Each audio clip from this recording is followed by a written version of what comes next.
Now, marketing is a lot of bullshit. Well, I say that because I need to make sure we're on the same page about how we should be thinking about marketing. I want you to be critical and maybe sometimes a bit cynical about marketing over the coming weeks. Marketing is an important and ever-increasing feature of contemporary business and indeed contemporary life. We're a consumer society in the developed West, and therefore marketing finds its way into all walks of life. Some of these we'll explore in the class. But you must be alert to the fact that marketing is not always as necessarily a force for good. It can manipulate, undermine, coerce, discriminate, and subvert in the way it interacts with us as a function of business and the wider world. Actually, to be a good marketer, you need to keep an eye open for these darker characteristics of marketing. For the rest of the day, whether you get a pop-up on your phone, see a poster at university or on the side of a bus, maybe someone mentions something to you, just keep an imaginary bullshit button floating next to you, and feel free to whack it sometimes. If you're being highly cynical, marketing is basically disease mongering. This term comes from the pharmaceuticals industry, where big pharmaceutical companies are desperately looking for diseases so they can manufacture a cure that they will sell to us for a profit. If they can discover a new disease and then find a way to treat it, then they can sell that treatment in the form of a cream or a pill or something. And in some ways, most marketing boils down to identifying an illness and then offering a treatment for that illness at a cost. I can tell you about a modern disease that has been discovered that is huge business. Treatment for this disease is a multi-billion-dollar industry, and it affects millions of people. Many of you will suffer from this awful illness, I'm sad to say. It's okay though, because there are countless businesses out there that are selling a whole range of effective treatments to us. There are special diets people are prescribed, special medicine you can take, even special treatment centers. And there's a whole community of sufferers on social media. It's really an epidemic, but thank goodness a cure for the disease has been found.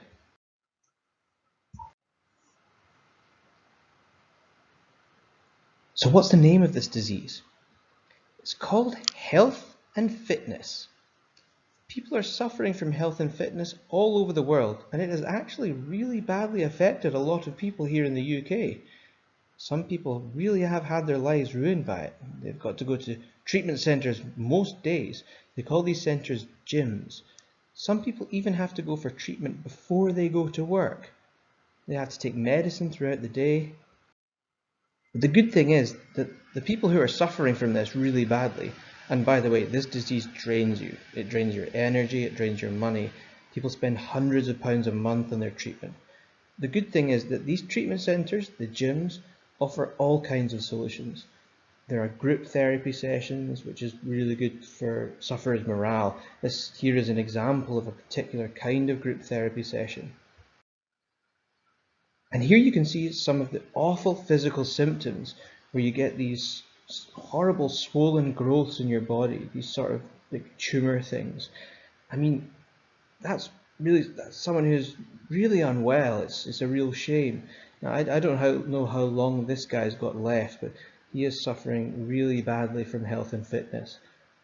But the thing is, it's not just a disease that affects you physically, it also affects you mentally. And people have this strange compulsion to share semi-naked photographs of themselves on social media. And you can see just how disfigured some people can become as a result of suffering from health and fitness. Some people, just to get through the day, have to do this sort of thing 10, 12 times a day. Get it up on social media, get their self-esteem boost from an external source through things such as likes and shares. Now obviously this is all a bit of a joke, but the idea of health and fitness as a disease illustrates marketing at work. The health and fitness industry is a marketing invention. You know, people weren't all obese and having trouble with exercise 30 or 40 years ago. People were both healthy and fit despite the fact gyms and protein shakes didn't exist yet. But marketing people decided that's a good idea. We can tell people that the only way to be healthy and fit is if you've got a gym membership. They did a really clever thing with us. They told us that we had a problem. We needed to be healthy and fit, and the only way to solve that problem was exercise.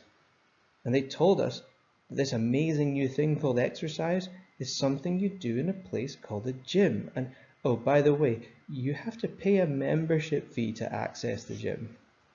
Even though going out for a walk is free, they make us think that if we don't exercise in a gym, with special clothes and special protein shakes, then it's not really exercise. Let me tell you a secret. Your body doesn't know if it's burning calories in a £300 a month country club whilst it wears the latest Lululemon Lycra, or if it's running for a bus. But marketing convinces us that there's a difference. It's disease mongering. And social media has really driven this to a new level by establishing a community that is obsessed with aesthetics. Social media is full of people who are sharing their aesthetic journey. And marketers are following on from this. One of the latest trends in fast-moving consumer goods, FMCG, is protein. You can get a protein Kit Kat now.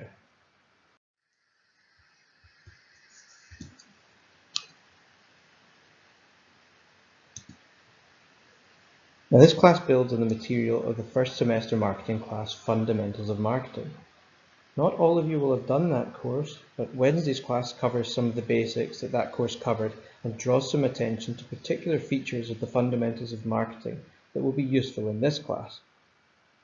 So Wednesday's class will be essential if you didn't take fundamentals of marketing last semester, and it will be a very, very useful refresher if you did take it. Marketing is a business philosophy. It travels all the way up the value chain from new product development to logistics, all the way to sales. Marketing is something that infiltrates every part of a business. Every single business function has to understand marketing. These days, many of the world's biggest companies have marketers as their CEOs, so you've made a good choice of subject. But why do marketers become CEOs so often these days? Because they understand every part of the business due to the nature of marketing. They have to understand accounting because they need to know pricing and development costs. They have to understand the process of product development because at the end of the day, that has a direct impact on the consumers they are selling to. And yes, they have to be in tune with all the other traditional ideas like advertising and promotion. I want you to be in tune with how marketing has evolved over time. Marketing used to be about selling products, the idea of value in exchange of goods. I give you money in exchange for a thing. And this has evolved to value in use, extracting the value from users of products and services. For example, there are 7 billion toothbrushes in the world. There are 7.4 billion smartphones. These days the smartphone is ubiquitous. But the value that the likes of Apple and Samsung are trying to get hold of is the user value. Own an iPhone and you have to get your apps from the App Store, which Apple makes a lot of money from. You're more likely to use Apple Music as well. You get the idea. As consumers, we get value from the use of the things we own. Whole new ways of doing business have evolved from this trend. Technology has been a driver of this. Take even the most basic forms of income that's driven by value in use from modern companies.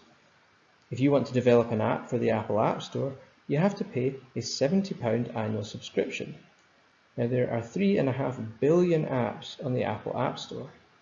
Just our consumer demand to use the apps for free drives a huge amount of revenue for Apple before the apps are even in our hands, because the developers have paid for the privilege of creating the app, even if they intend for us to use it for free.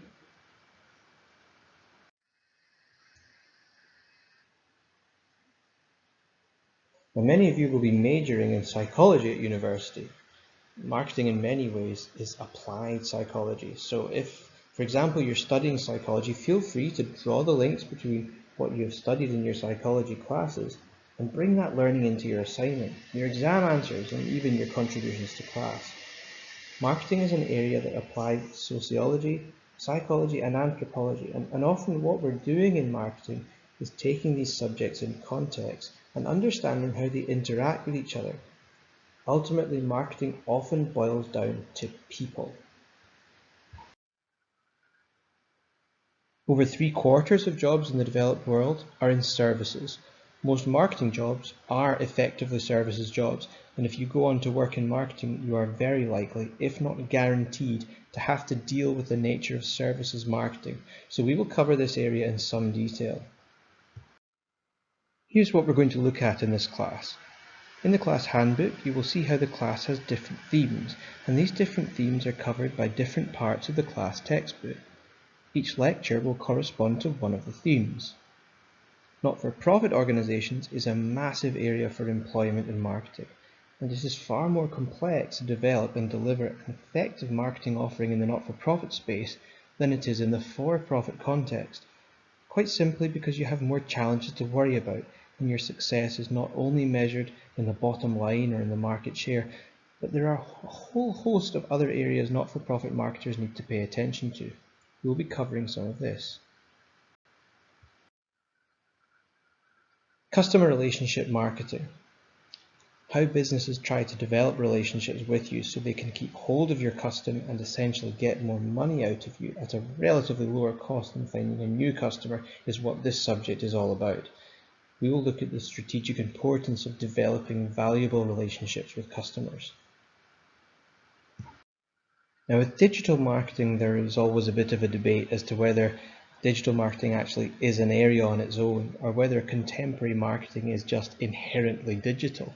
But either way, it is fundamentally important and represents the cutting edge of marketing.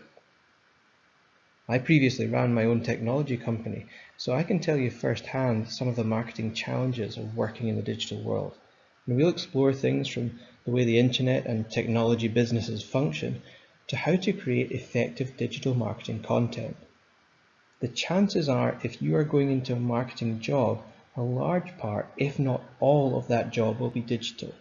In my opinion, it is essential to understand this area to compete in the modern job market. Now, as almost a sort of counterpoint to ethics, we'll also look at celebrities. This is an important area of marketing these days as well. How, for example, did a fictional character get elected as the President of the United States? The host of a reality TV show? The answer is in our understanding of celebrity marketing. How is one of the most famous chefs in the world just a bloke from London who's alright at cooking? Go to any randomly selected dinner party in the UK and guaranteed a proud host will tell you that they cooked a Jamie recipe. Jamie was never even a head chef of a professional kitchen, but his name is the most valued brand up and down the whole country when it comes to cooking. We'll explore that too.